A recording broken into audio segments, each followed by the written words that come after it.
menyelamatkan kami. Terima kasih Tuhan untuk karya-Mu di atas kayu salib.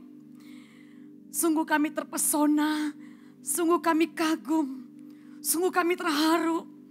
Bahkan ya Tuhan, kami tidak bisa berkata-kata tak kala kami melihat Engkau tergantung di atas kayu salib. Darah-Mu tercurah untuk kami.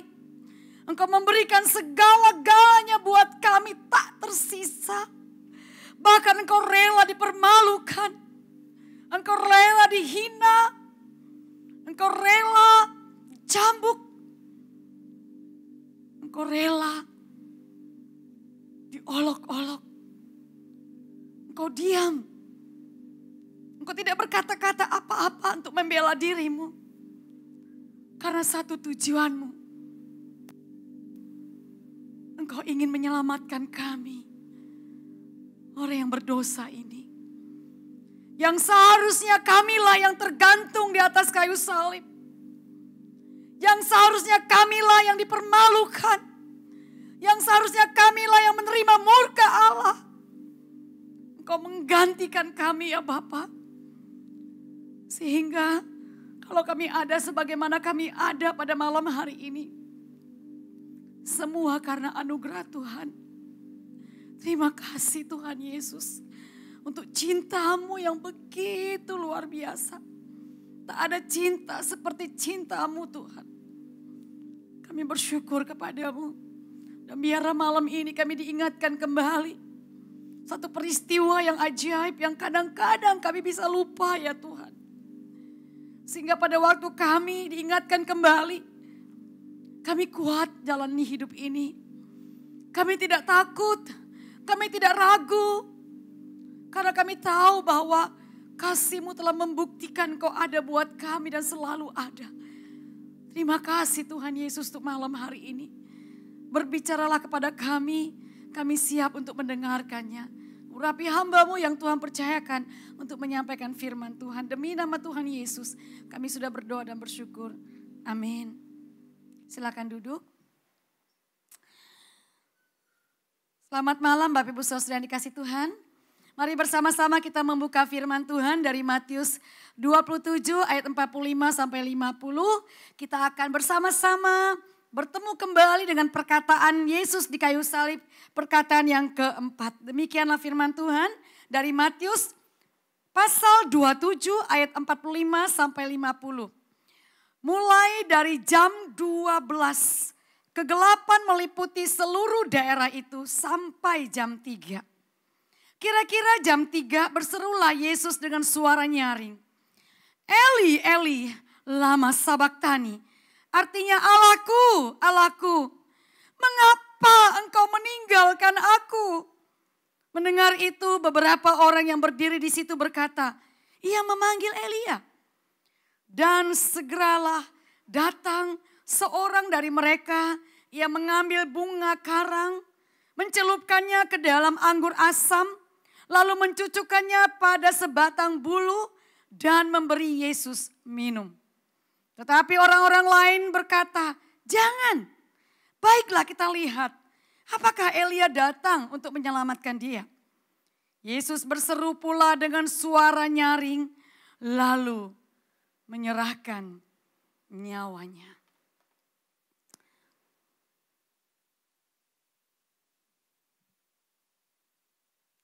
Saudaraku yang dikasihi Tuhan, apa yang saudara pikirkan dan saudara rasakan tak kala melihat gambar ini? Saya ingin mengajak kita sejenak merenungkannya. Sementara musik, silakan Amel.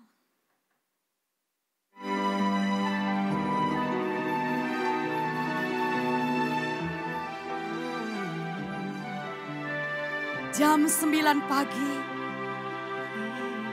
Yesus disalibkan.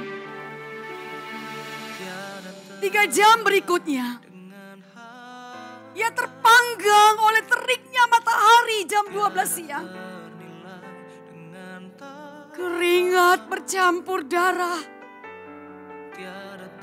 Luka-luka sekujur tubuhnya. terbayang sakit yang ia derita.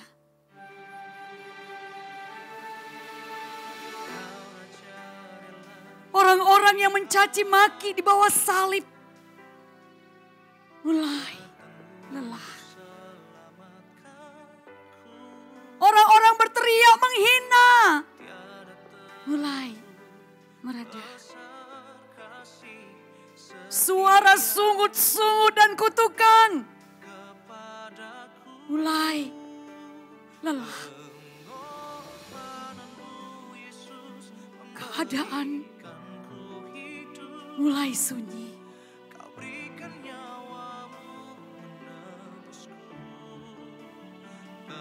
Baru mereka sadar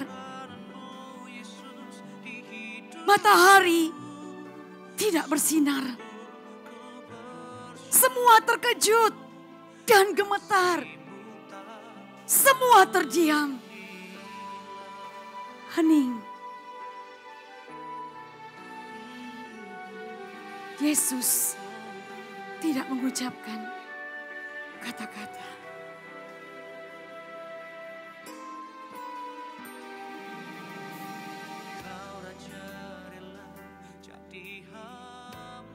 Selama 6 jam, Yesus mengalami siksaan yang amat sangat keji. Secara logika, masih adakah kekuatan untuk dia berbicara? Sementara darah terus mengalir tidak berhenti dari tubuhnya. Saudara, sulit dipahami penderitaan yang amat sangat keji.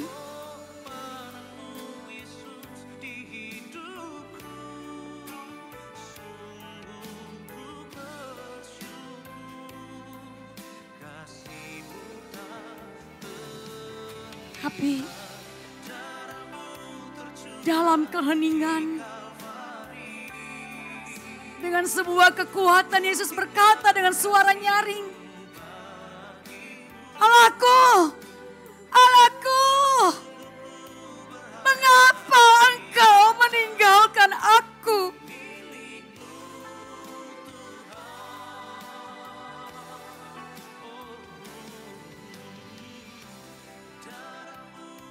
Mengapa Yesus tidak berteriak, "Yudas, mengapa engkau menjual aku?" Mengapa Yesus tidak berteriak, "Petrus, mengapa engkau menyangkal aku?" Atau kepada murid-muridnya, "Mengapa kalian semua meninggalkan aku?" Atau Pilatus, "Mengapa kamu menjatuhkan hukuman padaku?" Saat itu saudara,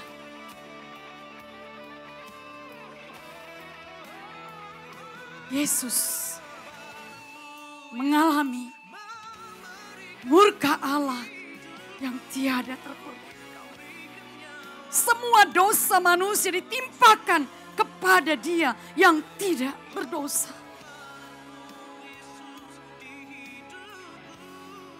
Ini bukan soal relasi Yesus dengan murid-muridnya Yudas atau Petrus, bukan. Bukan soal Pilatus berkuasa, bukan. Tapi Yesus disalibkan karena Allah sudah menetapkan untuk meremukkan Dia sebagai korban penebus dosa kita.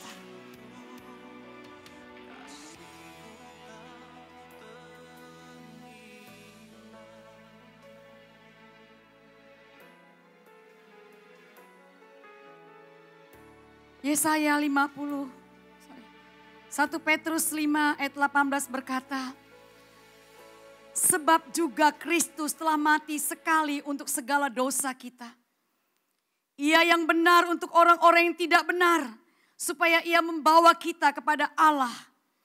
Ia yang telah dibunuh dalam keadaannya sebagai manusia, tetapi yang telah dibangkitkan menurut roh." Saudaraku yang dikasihi Tuhan. Bagaimana kita bisa mengerti hal ini? Bagaimana kita bisa mengerti bahwa Kristus yang tidak berdosa menjadi berdosa? Dia yang benar menjadi tidak benar. Saudara, dia melakukannya untuk saya dan saudara.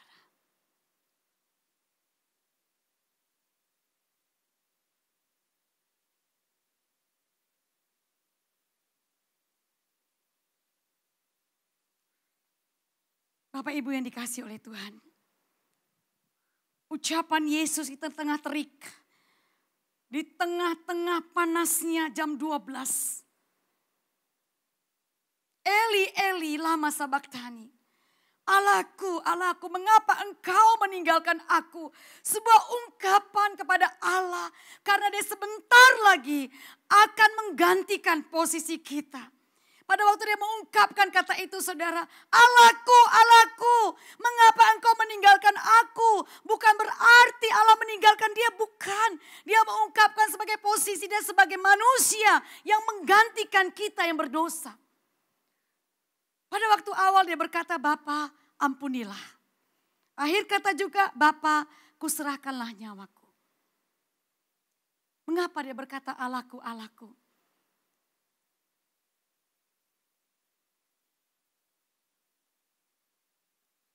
Saudaraku yang dikasihi Tuhan. Perkataan yang keempat, Allahku, Allahku. Mengapa engkau meninggalkan aku? Ini sebuah ungkapan bagaimana manusianya Yesus. Pada waktu dia siap menggantikan kita. Saudara, ada 3 kematian yang Yesus ganti buat kita.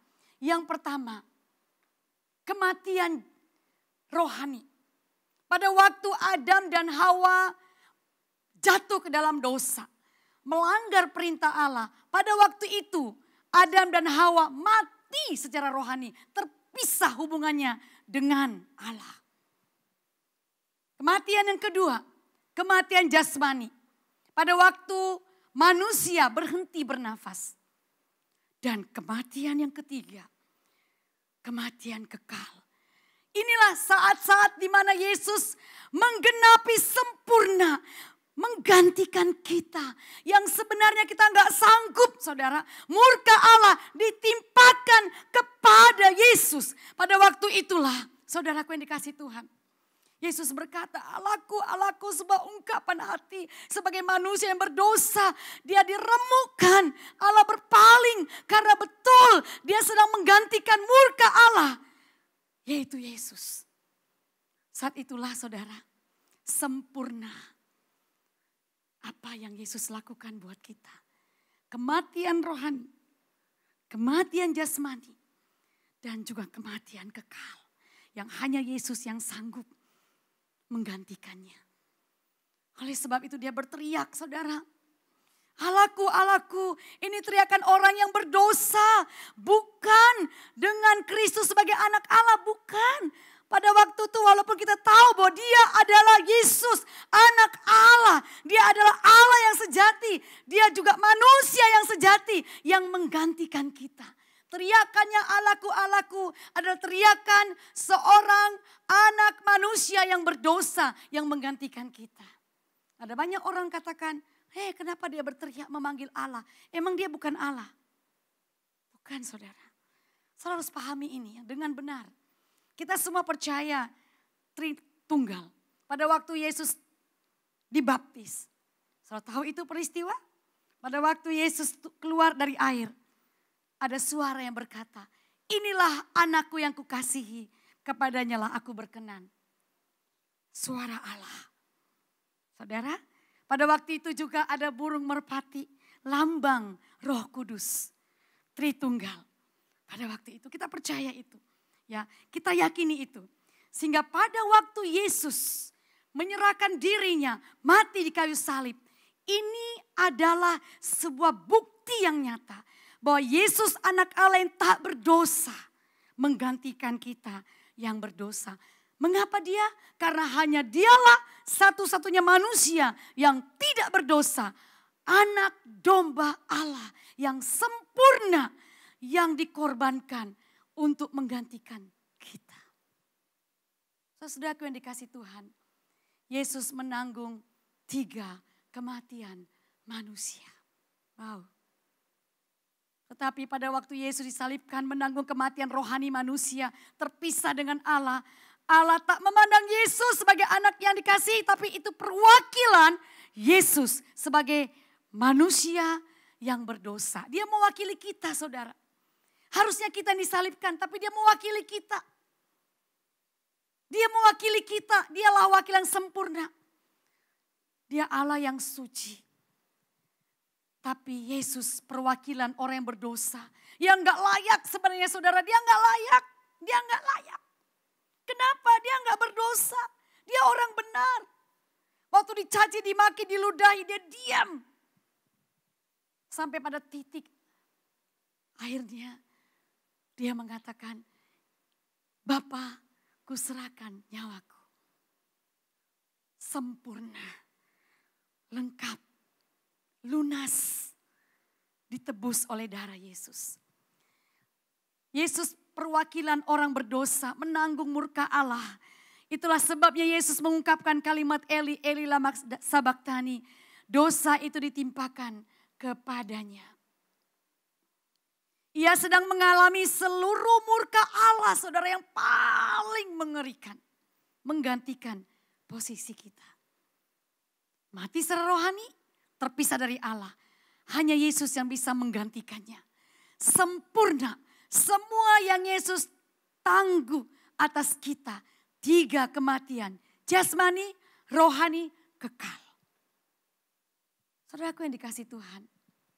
Perjalanan dari sorga untuk menyelamatkan manusia sampai puncak yang sangat mengerikan. Yang tidak bisa dicapai oleh manusia. Hanya Yesus.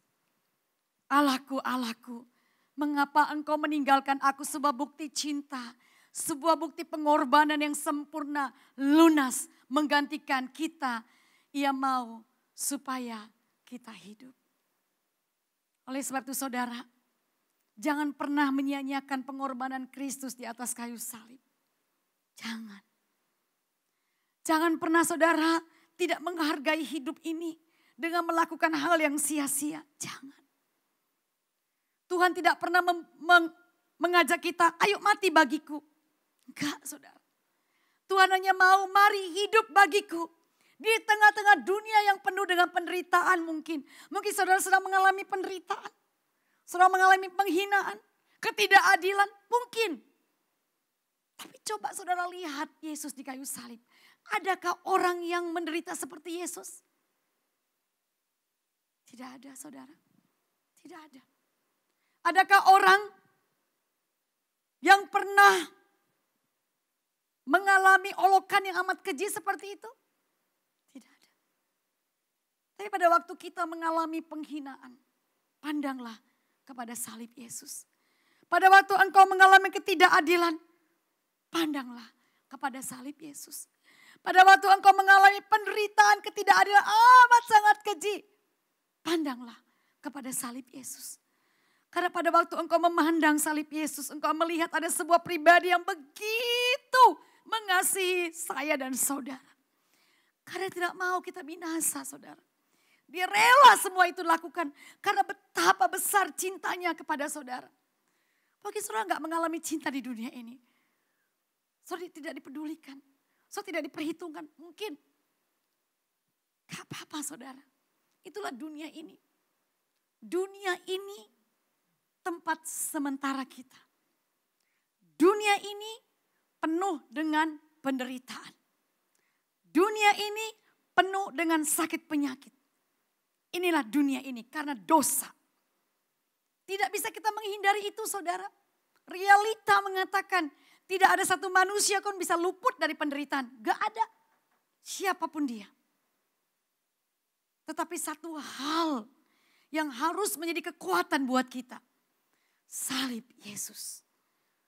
Bagi dunia salib itu kebodohan saudara. Ya. Mungkin bagi dunia saudara memilih Yesus, saudara dihina. Kenapa kamu ikut Yesus? Tuh buktinya kau ikut Yesus rugi terus. Buktinya kau ikut Yesus mengalami masalah terus. Dunia boleh katakan seperti itu saudara. Tapi satu hari kelak nanti, dunia akan tahu. Itulah pilihan terbaik kita. Saudaraku yang dikasihi Tuhan, pada waktu engkau mengambil komitmen untuk melayani Tuhan dalam hidupmu, pasti banyak tantangan. Pasti banyak orang, aduh kamu, mungkin dalam keluarga kamu, dalam pekerjaanmu, secara hitung-hitungan matematika mungkin engkau rugi. Boleh. Mungkin. Tapi engkau lakukan itu karena engkau cinta sama Tuhan. Gak boleh hitung-hitungan. Pada waktu engkau melihat salib Yesus, gak ada apa-apanya yang kita lakukan buat Yesus saudara. Malu kita. Kita masih hitung-hitungan. Perhitungannya luar biasa dengan Tuhan. Apakah Tuhan hitung-hitungan dengan kita? Gak saudara. Dia memberikan seluruh hidupnya tak tersisa buat kita semua. Gak ada tersisa. Dipermalukan habis-habis, meninggalkan kemuliaan dari surga yang indah. Dia turun ke dunia. Mengapa saudara? Karena dia ingin menyelamatkan kita. Kita ada domba-domba yang sesat. Dia ingin panggil kita, tarik kita kembali ke jalan yang benar. Supaya kita memperoleh kemuliaan surga. Kekal selama-lamanya. Ada banyak orang di luar sana gak tahu itu saudara. Mereka butuh Yesus. Begitu keluargamu, temanmu. Iblis menutup mata supaya kita tidak melihat itu semua. Sehingga peristiwa Jumat Agung saudara adalah peristiwa yang sangat penting bagi umat Kristen. Jumat tanggal merah bukan liburan saudara. Bukan liburan. Ini kesempatan liburan, ayo kita ke puncak. Saudara, orang Kristen yang memahami kasih Allah, Jumat itu bukan liburan, tapi saatnya kita menikmati kasih Allah melalui pengorbanan Kristus. Kita diajak untuk merenungkan kembali betapa besar kasih Allah dalam hidup kita. Kalau saudara masih pikir itu liburan saudara, wah. Sampai di manakah harga pengorbanan Kristus bagi hidupmu?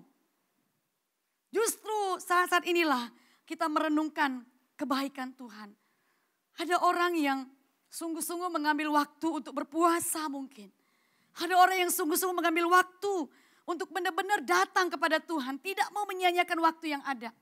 Saya percaya Jemaat Season City menghargai pengorbanan Kristus di atas kayu salib. Amin. Jangan sia-siakan itu. Kita nggak tahu saudara hidup kita sampai kapan. Kita nggak tahu. Saya nggak tahu penderitaanmu. Saya nggak tahu, tapi saya tahu nggak mudah ya jalani hidup ini. Tapi pada waktu engkau mengalami penderitaan yang amat sangat keji, lihatlah Yesus, pandanglah Yesus, pandanglah salib Yesus. Itulah kekuatanmu dalam menjalani kehidupan ini. Saya nggak bisa katakan ikut Yesus semuanya beres, enggak saudara. Tapi saya ingin mengajak kita pandang terus kepada salib Yesus. Karena di sana ada satu pribadi yang membuat engkau kuat jalani hidup ini. Jangan pandang hamba Tuhan, jangan pandang BPJ, jangan pandang manusia. Saudara akan kecewa karena mereka adalah manusia biasa. Tapi apapun perjalanan hidupmu, selalu pandang kepada Yesus. Amin. Amin. Jangan pernah kau tawar hati tak kala ikut Yesus. Jangan kau berkata, oh Tuhan, mengapa ini masalahku tidak selesai? Oh, saudara, Tuhan sedang membentuk engkau untuk menjadi pribadi yang kuat dalam menjalani hidup ini. Bahkan mungkin ada orang yang sampai menutup mata. Tidak menikmati jawaban doanya, mungkin. Ada orang yang sampai menutup mata akhir hidupnya. Dia sakit. Ada orang karena memberitakan Injil, dia dibunuh. Ada orang mengalami kerugian yang amat sangat sampai mungkin dia menutup mata. Mungkin. Tapi dia masuk dalam sebuah penderitaan Kristus. Walaupun belum seberapa. Belum seberapa. Oleh sebab itu saudaraku yang dikasihi Tuhan. Saya ingin mengajak kita untuk kembali menata hidup kita, menjalani kehidupan ini karena cintamu kepada Tuhan. Amin. Jangan pernah engkau punya motivasi yang lain dalam melayani Tuhan. Jangan. Jangan pernah engkau punya motivasi lain datang ke gereja. Jangan. Satu hal yang saya ingin banget terjadi dalam hidup kita. Karena engkau mencintai Tuhan. Karena engkau melayani Tuhan. Itulah sebabnya engkau berkobar-kobar. Bahkan kadang-kadang apa yang kau lakukan rugi mungkin.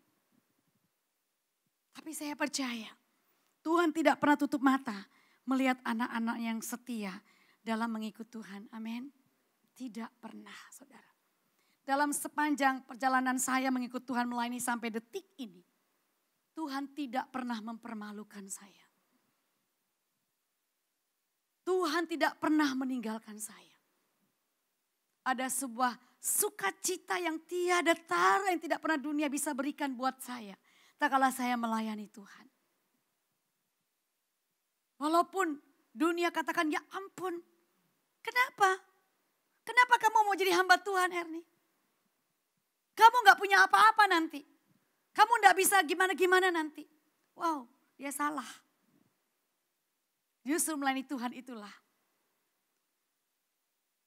pelayanan pekerjaan yang paling mulia di antara semua pekerjaan. Mengapa saudara? Kita melayani raja di atas segala raja, pemilik dunia ini yang tidak bisa dinilai dengan apapun di dunia ini. Amin. Banggalah saudara kalau saudara melayani Tuhan. Tuhan bukan melihat sejauh mana pekerjaan apa yang kau lakukan. Tuhan melihat hatimu.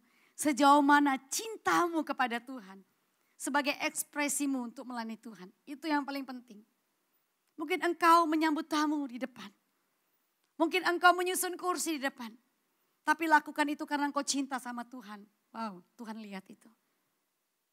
Walaupun mungkin setelah engkau bekerja, engkau dikritik, diprotes. Kenapa begini? Kenapa begitu? Gak apa-apa saudara. Saudara lakukannya untuk siapa? Untuk Tuhan. Ujian. Aduh, aku sudah begini kok ditegur. Aduh, kok begini, kok aku begini. Justru itu ujian. Sejauh mana cintamu sama Tuhan. Kalau ditegur, kau tetap cinta sama Tuhan. Is the best cintamu sama Tuhan. Harus alami itu. Supaya teruji cintamu sama Tuhan. Banyak orang yang meninggalkan pelayanan karena kecewa dengan seseorang. Ya, saya harap bukan yang di sini. Namanya manusia, saudara. Semua RI juga bisa membuat jemaatnya kecewa, betul? Salah. Semua RI juga manusia biasa. Yang kadang-kadang keceplosan ngomongnya. Bisa? Gak sadar. Padahal orang udah terluka, tercabik-cabik. Tapi saya cuek aja, gak tahu apa-apa. Karena saya manusia biasa. Saya gak sadar itu. Kalau itu pun terjadi, saudara. Pandang kepada salib Tuhan. Aku ke gereja bukan karena semua RD kok. Bukan karena Pak Pierre, bukan karena Pak Herman. Karena aku cinta Tuhan. Aku mau melayani Tuhan. Saudara bertumbuh imannya. Kalau begitu. Walaupun aku dirugikan dalam pekerjaanku. Gak adil rasanya hidup ini. So tetap datang ke gereja. Menyembah Tuhan. Melayani Tuhan. Yes. Mengapa saudara? Karena bukti cinta Tuhan itu sudah tidak bisa dikatakan, tidak bisa dikata-kata lagi betapa besar cinta Tuhan bagi hidup kita. Dengan apa kalian membalasnya? Dengan apapun gak terbalas saudara. Gak bisa membalas cinta Tuhan yang luar biasa itu di kayu salib. Dengan cinta kita sama Tuhan. Harus ada bukti cintamu sama Tuhan. Seorang pemuda mengatakan aku cinta padamu, tapi gak ada bukti. Hanya gombal doang. Jangan percaya seperti itu. Cinta itu perlu bukti dan ujian. Sama. Tuhan juga merindukan itu. Kalau kita mencintai Tuhan. Kita mengasihi Tuhan. Kita menghargai pengorbanan Kristus di kayu salib. Mari. Jalanilah hari-harimu. Dengan cintamu kepada Tuhan. Apapun profesimu. Sebagai ibu rumah tangga. Lakukan pekerjaanmu dengan cintamu kepada Tuhan. Yes. Karena seluruh hidup kita 24 jam adalah sebuah persembahan yang hidup yang berkenan kepada Allah. Itu ibadahmu yang sejati. Bukan hanya di gereja. Gereja ini semua diatur, kelihatannya semua baik, manis.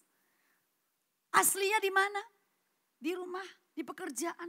Itu asli kita. Ujiannya tuh di pekerjaan, saudara. Di rumah. Bukan di gereja. Di gereja ini semuanya baik, diatur dengan rapi. Menyanyi sambil angkat tangan, menangis, wah terharu, suasana terbawa. Setelah keluar dari gereja ini, itulah ujiannya. Di rumah terhadap pembantu, terhadap istri, terhadap suami, terhadap karyawan, terhadap siapa aja. Terhadap tukang sayur mungkin. Bagaimana? Apakah kita mewujudkan cinta kita kepada Tuhan supaya orang lain melihat ada Kristus dalam diri kita. Amin. Saya undang kita bangkit berdiri. Saya mengajak kita sejenak berdiam diri di hadapan Tuhan, berdoa.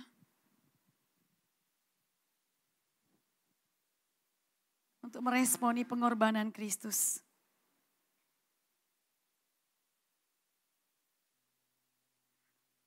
Saya nggak tahu pergumulan kalian apa. Tapi maukah kita mengambil sebuah komitmen di hadapan Tuhan malam ini. Saya mau ikut Tuhan seumur hidup saya. Saya mau melayani Tuhan seumur hidup saya.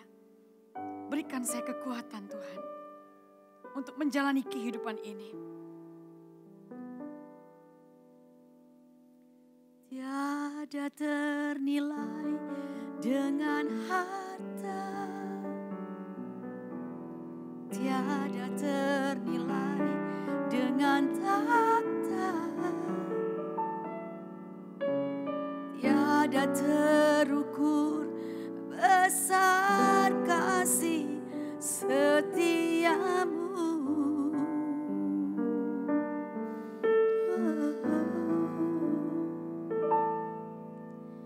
Kau Raja rela jadi hamba,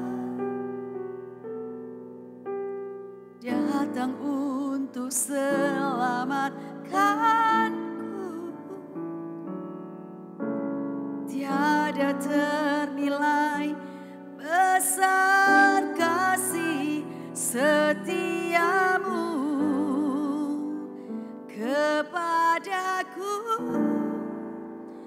Pengorbananmu Yesus memberikanku hidup. Kau berikan nyawamu menebusku.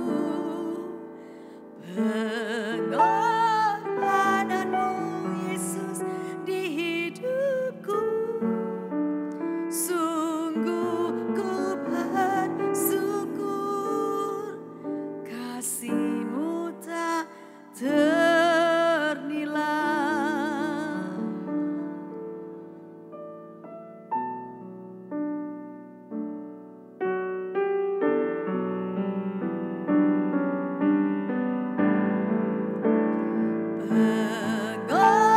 Pengorbananmu Yesus memberikanku hidup.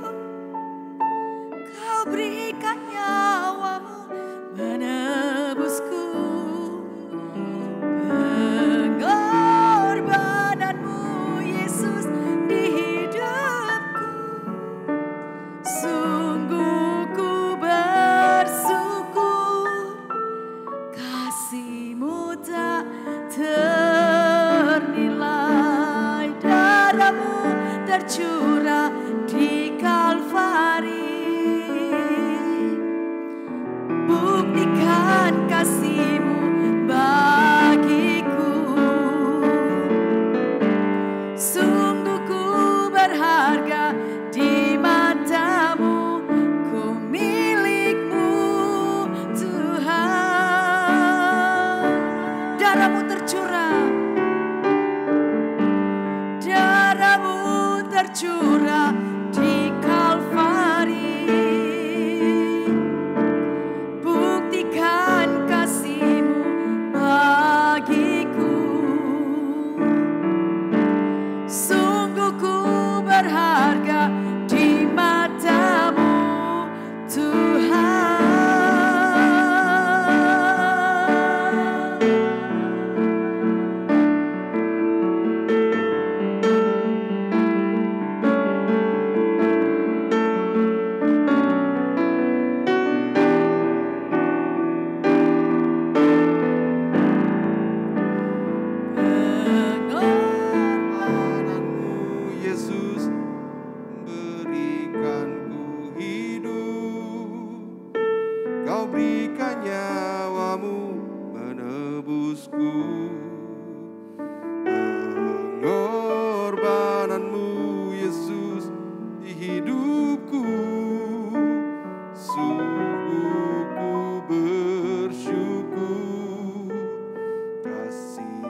Ya Tuhan, kami sungguh bersyukur karena Engkau berada pada titik-titik yang sungguh seringkali kami juga alami meskipun tak seberapa. Engkau berkata, Eli, Eli lama sabachthani. Allahku, Allahku, mengapa Engkau meninggalkan aku? Untuk menebus kita dari kematian rohani, menebus kita dari kematian jasmani, menebus kita dari kematian kekal. Mungkin kita pernah ada dalam titik kita merasa tersendiri, tiada yang mengerti kita.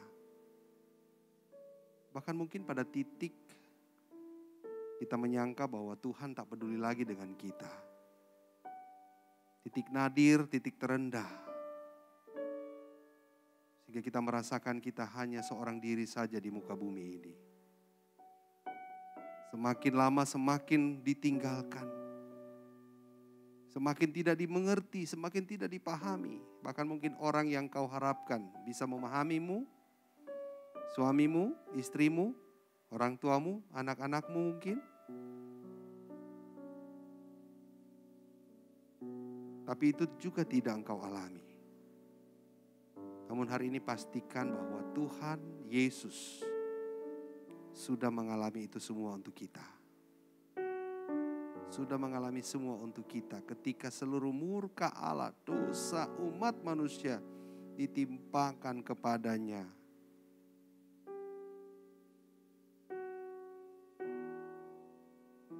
Terima kasih ya Tuhan. Kami rindu untuk komitmen seperti apa yang sudah firman Tuhan sampaikan pada malam hari ini. Memberi hidup kami untuk Engkau, melayani karena mengasihi-Mu, hidup berkenan karena mengasihi-Mu Tuhan. Semuanya untuk Engkau. Kami akan kembali ke aktivitas kami, bahkan istirahat kami di malam hari ini. Mari Bapak Ibu Saudara, arahkanlah hatimu, wajahmu, bahkan seluruh hidupmu, dan terimalah berkat daripada Tuhan. Karena sesungguhnya sukacita dan damai sejahtera dari Allah Bapa. Sesungguhnya keselamatan kekal dan kemenangan sejati di dalam Tuhan Yesus Kristus. Bahkan sesungguhnya penyertaan dan persekutuan bersama Allah Roh Kudus akan selalu menyertai setiap engkau, setiap kita, mulai hari ini sampai selama-lamanya. Amin, amin, amin. Silakan duduk Bapak Ibu, kita mengambil doa teduh.